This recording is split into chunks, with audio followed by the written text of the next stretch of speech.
that he teaches it because he wants something for us. Right. So how do we get into that mind shift of, oh, God's taking some of my money that I worked for versus, oh, God is teaching me and I am submitting to God because God wants something for me. For me, it's realizing that, like, I've often heard it say, God can do more with 90% than you can do with 100%. And I get that. But in reality, 100% of what we have belongs to God. Like, we are just managers. We steward it, and hopefully we do it well.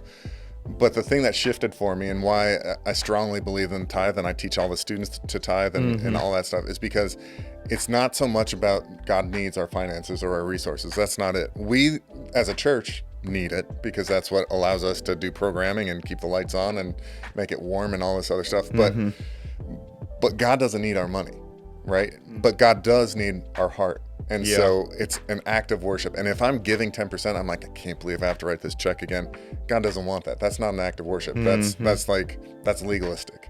But if I'm giving out a place of like, man, God, I'm so grateful what you've done for me and just my whole life here, and here's a little bit back. And often what I've learned is 10% for us has been the baseline, but then just my love for God and my excitement leads me to give offerings above and beyond the tithe, because it's not just to the local church, but then I'm starting to support missionaries, and I'm starting to sponsor kids, and I'm starting to do all these other things. And because when I realize that 100% of what I have belongs to God, and I'm just so grateful because I have a great life. You know, I'm not saying that I'm rolling.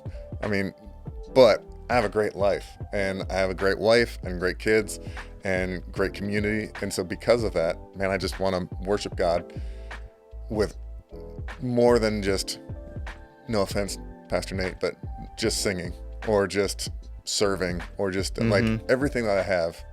I just want to worship God with.